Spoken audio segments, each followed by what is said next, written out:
Good day everyone, I'm Hurley Abar for Reviews, back at it again with the review for the Sivga Kue. Okay? Shue.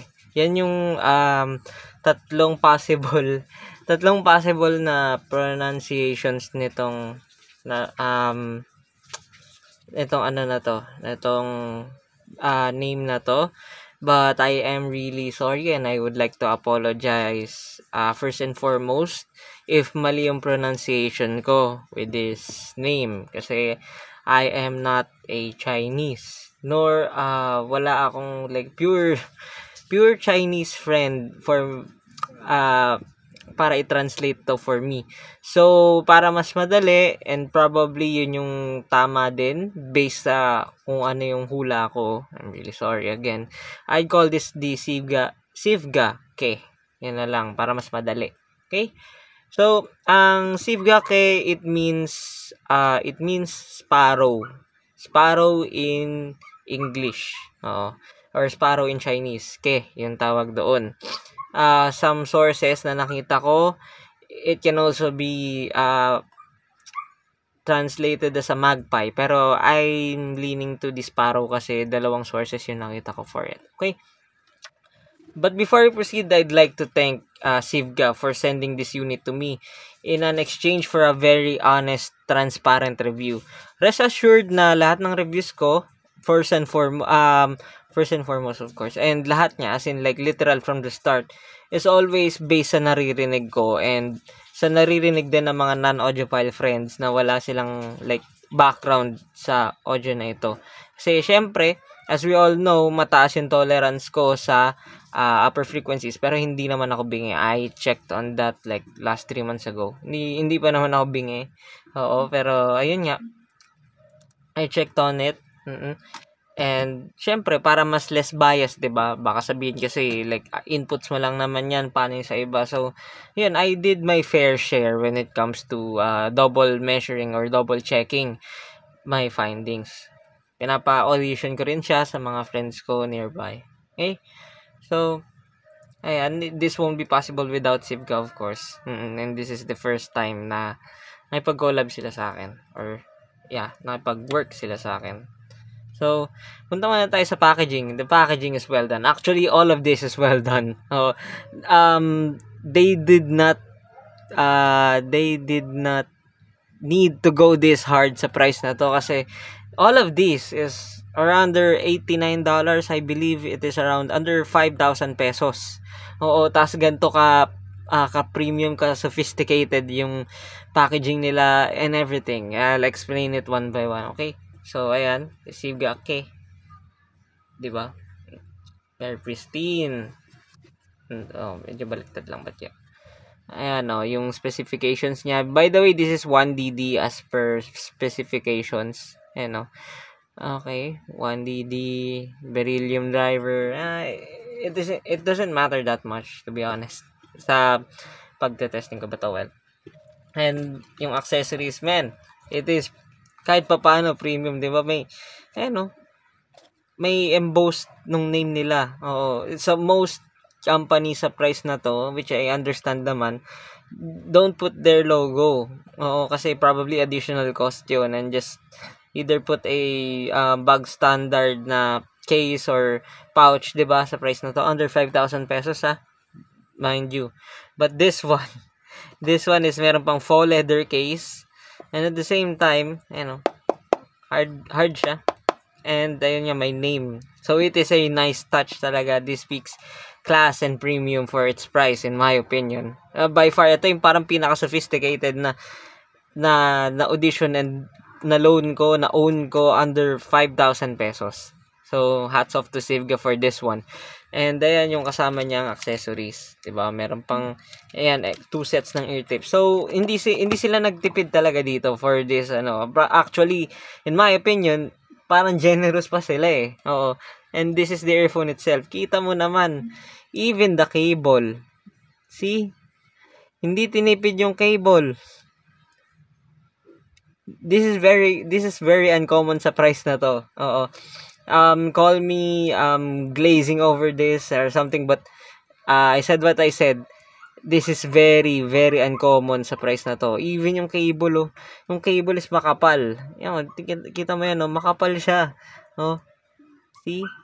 Di ba may logo, even yung yung connection. Yung connectors. Everything just speaks class and sophistication. And well thought of yung motif niya. Kasi matchy-matchy talaga siya even dun sa itself. See, matchy-matchy siya sa driver shell itself. Ang smooth ng finish, may heft to it. At the same time, yung faceplate niya is wood. Hindi ko lang alam kung anong wood yan. Nakalagay yan sa website nila, but nakalimutan ko. I'm really sorry about that. And ito makapal to. Makapal yung na to. Itong driver shell na to. And this is metal. I am dead sure of that. Na ivory yung finish. Smooth ivory yung finish. I love this. I just love this presentation so much. Even yung nila, tingnan mo. See? Even yung nozzle is detailed. Hats off to Sivga talaga for this one. They made the packaging and everything really, really good. Actually, like, siguro 95% ng review na to is more of sa positive side. Spoiler alert. But, yeah, I'll explain why. I'll back up that one. Siguro ang magiging cons ko lang dito, based sa experience ko, since premium siya, premium looking, makapal yung cables and such, even yung, talaga, is thick, durable, robust, ramdam mo yung heft. Ayun nga, ramdam mo yung heft ng buong IEM na to. So, to some, probably, mabigat to para sa kanila when wearing in the ear, diba? Lalo na yung cable kasi makapal nga. Probably mabigat sa kanila to. But I have no problems with it. But syempre, ayun, ramdam ko yung stiffness rather. Ramdam ko yung stiffness ng cable niya. When compared sa IEMs na na-review ko before. Kasi by far, ito yung may pinakamakapal na cable under 5,000 pesos na na-audition ko. Na hindi sleeved. Okay? And I love it. Personal preference, I know, you do you, pero ayun nga, one thing's for sure, makapal to, and this speaks premium talaga when it comes to the precision sa pag-craft nitong Sivga K. Okay? Sa drivability, it is easy to drive in my opinion. Wala akong naging problem even sa like yung mga single-ended na dongles. Nakatry ako I paired this with a Kali JM7, I believe, yun nahiram ko. And an Apple dongle. Wala naman silang problem doon. But halata yung scaling niya. Hindi naman sobrang lala. But more of may scaling siya when it is paired with a slightly powerful source, like for example Tanch Gym Space, yung Hydis S9 Pro ko. Ayan, when it comes to those, pag pinair mo siya dito, ramdam mo yung parang additional boost or additional improvement sa tunog niya. Which is very evident talaga sa bass, even yung sa bass at saka sa treble, dun mo malalaman talaga based sa IEM na to. Pero usually bass. Sa bass talaga parang may additional tightness and refinement kapag na-drive ng maayos. Or may additional power for it. Okay? So, punta tayo sa sound quality.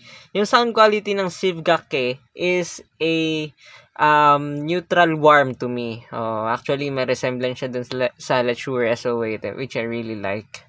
Pero hindi naman like 1-to-1 copy. They're still different. Kasi, it's planar. Okay? While ito is 1DD. So, ayun, neutral warm siya. Pero sa ibang sources, like for example, sa Hydis S9 Pro ko, naging mild V-shaped siya. Nalining pa rin sa warm. Okay? So, hindi ko naman like masasabi na parang very sensitive siya sa source, but ayun, meron siyang slight differences na probably mahahalata mo or hindi mo mahalata. Depende kung gaano ka-sensitive yung tenga mo sa changes or sa sound. Okay? Napunta tayo sa bass. Yung bass nito ang IEM na to, it is hindi siya like basshead's dream, but I'm dead sure na most people na mahilig sa bass will love this. Probably makukulangan sila, but probably will love this in the sense na very smooth, lush, thick, and hindi sobrang bilis or sobrang bagal ng decay ng bass na to. However, ang downside nun is, ayun nga, mid-bass dominant siya to me, pero wala siya ganun like yung detail sa price. Oo. Hindi siya, wala siya ganong detail for that price when it comes sa bass. The bass may sound one note. It may sound monotonous at times. Oo, lalo na sa mga bass head tracks, ganito. Oo, pero I wouldn't like do it as a nitpick talaga na alam mo yun yung parang i-condemn ko yun kasi for this price yung bass niya, it delivers well. Actually, well balanced, well controlled when it comes to quality and quantity yung bass niya for a neutral head person like me. Pero ayun nga, kung bass head yung gagamit, probably makukulangan sila sa quantity. Makukulangan talaga sila sa quantity, but yun nga, I mean, hindi naman din to tuned na maging bass head, nor it is trying to be. It is tuned to be a warm, relaxing set, in my opinion, na hindi nahuhuli or behind yung technical performance niya, which is a really, really good thing. Ito yun yung nagustuhan ko sa Sivgak actually. Okay, sa mids. As for the mids, sakto lang yung presentation niya, hindi forward, hindi too recessed. Ayun, at times sa ibang sources nagkakaroon ng mild recession, pero hindi naman recessed enough for me to call it na parang nalulunod or natatabunan kapag nagkaroon ng mga congestions. Not at all. Actually, sobrang visible or sobrang vivid rather ng mids netong Sivgak Pero ayun, syempre, evident yung mid-bass bleed niya. Hindi naman din sobrang mid-bass bleed, sakto lang to keep things warm, and at the same time nagkaroon ng additional kapal yung lower mids sa IEM na to. So mas naging smooth, naging lush, naging thick yung mids, yung lower mids. Sa upper mids naman, hindi siya super forward, hindi rin siya bright actually to begin with.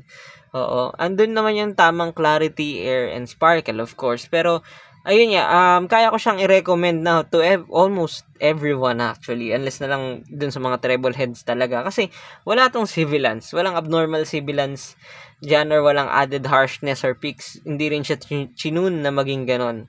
To my ears and my source, even yung sa mga pinatrayan ko, wala silang naramdamang abnormal sibilance or nakakairitang sibilance at all.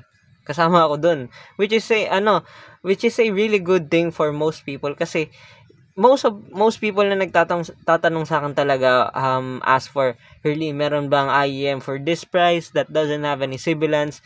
But in reality kasi, bihira yung ganung IEM, unless na lang you want to splurge more or to shell out more money just to aim for that hindi sibilant na tunog. And iba-iba rin yung tolerance ng tao when it comes to upper frequencies, kasi kahit na bright man yan o hindi bright. Okay? So, I am happy to report, I am glad to report na Sivgak tuned their upper mids well to cater most people talaga. Kung super nitpick lang, like nitpick talaga, syempre yung mga mahilig sa treble talaga, die hard treble heads, probably makukulangan din sila dito either, di ba? But for most people, this is more than enough. For most tracks, this is more than enough. Talaga, even gaming, more than enough. Okay, now punta tayo sa treble. Yung treble niya is, ito na naman tayo sa naturally extended, sakto lang extension, hindi siya super extended, hindi siya super airy, hindi rin siya bright, ayan.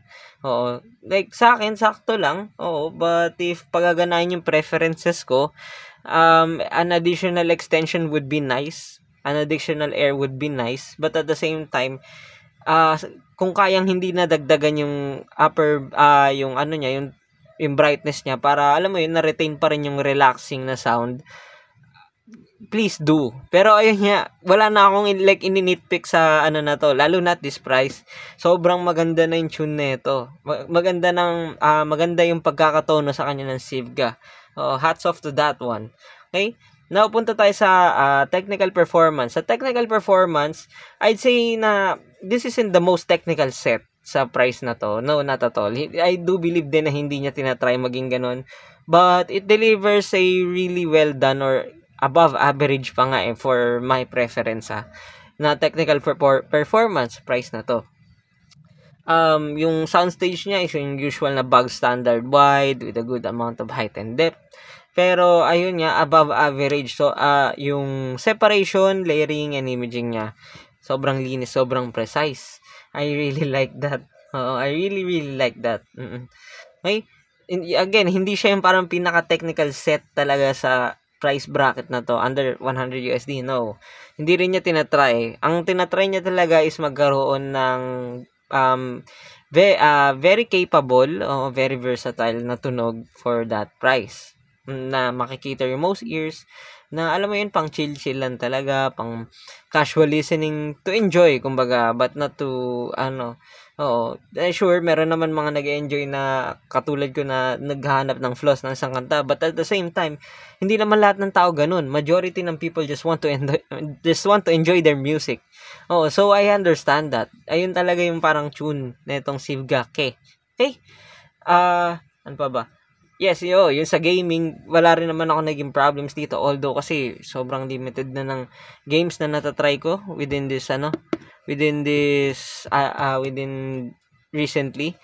Hindi na rin ako gano'n nag-games but yung sa mga stereo stuff like binaural tracks, wala naman din ako naging problem dito sa iGame na to. Okay. So, punta tayo sa sa comparison. So, anong pwedeng i-compare ko sa price na to? Do take note that this is under 5,000 pesos or under 4,000. Sa pagkakatanda ko, this is like $79-$89 eh. So, ang ko-compare natin dito, first and foremost, is yung kamukha niya sa price, which is yung Tangzu X1NV na HBB collab. When compared doon, mas makapal yung tunog ng sa Su1NV. But at the same time, yung transients niya, yung attack and decay niya is a bit slower when compared sa Sivgake. Kasi mas, alam mo yun, yung Sivgake kasi, mas tapyas yung kapal niya. Although makapal pa rin siya, may certain thickness to it pa rin naman, but at the same time, hindi siya yung makapal na smoothened out na talaga, na katulad ng Su1NV. Mas basic yung Su1NV, mas lush yung Su1NV, pero yung treble ng Su1NV is not as extended when compared dito sa Sivgake. Pag pinag-compare mo yung dalawang yan side by side, nagmukhang rolled off. Nagmukhang dark yung Su1NV. Which is, it can be a good thing or a bad thing. Again, depende sa tolerance mo sa treble and preference mo. Ngayon, sa technical performance, lamang pa rin yung Sivgake kasi maganda yung parang niya. Alam mo yun, mabilis siyang maka-pick up ng decays tsaka ng attacks, alam mo yun, pag busy yung track, hindi siya parang nagiging iisa na lang yung layering. Mas maganda yung overall, mas maganda and mas practical per se yung Sivgake when compared sa Su1NV. However, bawi yung Su1NV when it comes sa ear tips na kasama. Syempre, Tangsan kayo yun eh. It's their specialty ear tips. At the same time, yung sabihin na natin, sige, sa looks, probably if you want that oriental Chinese flashy looks, bawi siya doon. And sa fit, of course, kasi resin mold yun. Unlike neto, this is a metal. But at the same time, ayun nga, overall, I'd prefer the Sivgake over that one. Pag pinapili ako side by side, isa lang ang kaya kong bilhin. Okay, now, compare natin siya sa Tanch Gym 4U na naka-monitoring mode. Ang Tanch Gym 4U na naka-monitoring mode, it is obviously flat, mas thin, mas sub-bass. Yung sub-bass niya, sobrang rolled off talaga. Kaya, yun, it is tuned to be a monitoring set. Understandable yun. Sa technical performance, they are about the same. Mas lamang lang sa soundstage itong Sivgake. Mas transparent naman yung mids ng Tanch Gym 4U. Pareho silang madali ma-drive din. Unlike ng Su1NV, need niya ng additional juice just to sound the best. Sa state niya. Okay? Now, ang next natin ko compare is yung Simgot EA500LM. Definitely, ayun, mas bright. Mas bright yung yung EA500LM when compared. Yung bass niya, however, sabihin na natin mas a bit more detailed when compared, but hindi naman night and day. Yung mids niya is a bit mas open, mas vivid, but at the same time mas thin when compared sa Sivgake. Mas recessed din pero hindi naman super recessed. And syempre mas bright siya. Bright yun when compared talaga sa Sivgake, which can be a good thing or a bad thing depende sa tenga mo. Again, no, lagi namang ganun. Kaya ayun, may peaks yun, may occasional peaks lalo na sa mga civilian prone tracks. Sa technical performance, hats off, overall mas maganda yung sa EA500LM. Lalo kasi yung soundstage, yung soundstage niya malawak, yung separation, layering, and imaging niya is dead precise and malinis. So ayun, medyo bawi siya doon. Pero when it comes to pagiging all-rounder, medyo na-dethrone siya sa book ko o sa preferences ko. And yung Sivgake, yung pumalit doon. At the cost of trinay i-balance si Sivgake yung tonality and technicality niya eh. Pero ang downside nun, hindi siya kasing super technical or technically capable compared ng yung next natin na i-compare, yung RA15 and EA500LM nga, 'di ba? So yung RA15 sa stock silver filter is definitely warm tuloy. Definitely bright. Even nga yung gold filter niya, may brightness pa rin doon. Detailed siya, legit yun. Detailed, malinis talaga. Sobrang masinsin. It inherited the NA2's DNA. Oo, kaya ayun nga, it can be a good thing or a bad thing again. Pero ayun, complete opposite sila ng Sivgake, in my opinion. Okay? Now, ano pa bang pwede natin compare sa price na to? Yep. Yun lang naman yung parang ayun, sige. Yung ZS12 Pro X ng KZ. Yung ZS12 Pro X ng KZ, it is, mas B-shape siya when compared dito. Mas, yung base niya, mas elevated. But at the same time, actually, surprisingly, mas dry. Siguro dahil sa BHA, but yun nga, you get the point. Mas dry siya. Very, alam mo yun, parang, mabilis siya, detailed, pero dry. Wala siyang sense of fun ba yung tamang term? Sense of dynamics ba yung tamang term? Pero wala siya nun compared sa Sivgake. Ngayon, yung mids niya, sakto lang, they are nearly the same when it comes to presence naman. A bit thinner lang yung sa and syempre, mas brighter, although hindi naman bright yung ZS12 Pro X. Pero yun nga, may B8 timbre ang ZS12 Pro X. Which wala siyang kahit anong anomalies na ganun. Technical performance, no doubt, the ZS12 Pro X is the winner on that one. Okay. So, anong vertigo dito as I have compared this to the IEMs na nearly kapresyo niya? Probably to me, this is the most all-rounder. This is the most safest. This is the most well-recommended to everyone. Nakaya kong i-recommend na, alam mo yun, hindi sila manghihinayang sa ginastos nila unless na lang super nitpicky talaga nila sa tunog. Ito yung parang pinaka jack of all trades, master of none. Para siyang ganun. Itong Sivgake, pinaka safest. At the same time, it can be very boring to some people. But to me, it isn't boring. I loved every single period na gamit ko to. Actually, gamit ko pa rin siya hanggang ngayon. Kinurl up ko lang kasi nire-review. I did a video review right after kung tapusin yung publication or yung draft. So definitely this is one of the best na, ayun nga, ang dilamang niya sa iba, kaya kong i-recommend to kahit kanino na hindi ako mag-aalala na, civilian kaya yun sa tenga niya, harsh kaya yun sa tenga niya, dark kaya yun sa tenga niya. This is the safest and actually the most prettiest, the most well-crafted na IEM na IEM under 5,000 pesos. They say na this is the most well-crafted din ng Sivga under 5,000 pesos na IEM.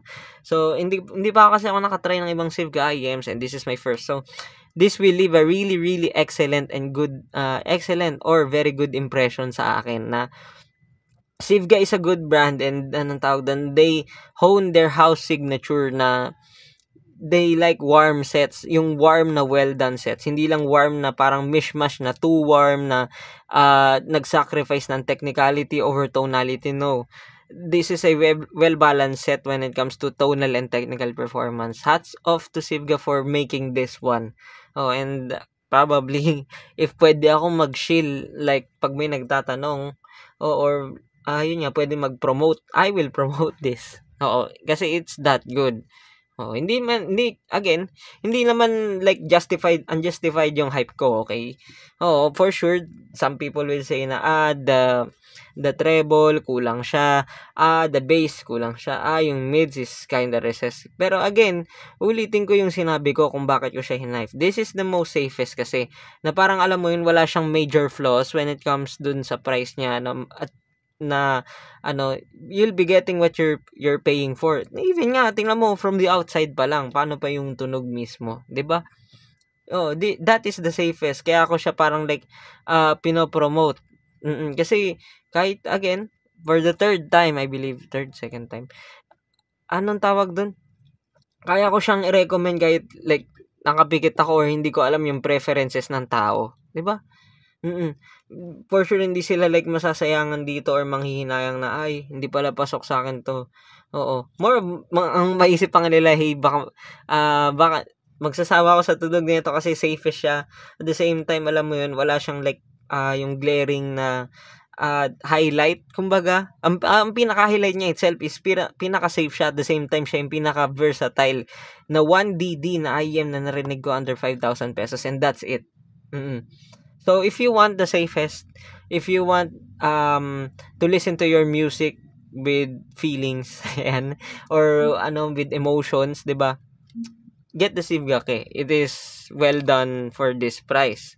But if like may mga hinanap kang certain preferences, like for example, gusto mo ng bright set, technically competent set, bass headset, mas forward yung mids na set, gusto mo ng may matinong cable, may matinong looks, you aim for the looks, you aim for the accessories, you may want to look for something else. Actually, sa accessories nga, hindi ko pa rin ito i-recommend tsaka yung sa overall looks talaga. But ayun nga, if you want something na a bit something more than usual, di ba? Or yung sa preferences mo, need mo na parang mas highlight mo yung preferences mo over sa pagiging safe or pagiging all-rounder, you may want to look for somewhere else or something else. Kasi ito, ayun nga, again, ulitin ko, this is a jack of all trades, master of none, but it is better than just having one. Di ba? To me, ayun yung philosophy ko sa life. It's okay. Again, Sivgake, hats off. Thank you, Sivga, for sending this unit to me and for letting me experience this masterpiece. Oh, I really like this set so much. Okay? And that ends my review for this Sivgake. I still have sets on the way. Actually, yung pinaka-newest na on the way is this one, the Kiwi Ears Kanta, the 1DD 2 planar, hybrid IM. It is very interesting kasi 2 planar and 1DD. It sure is something. Okay? So, see you in the next one.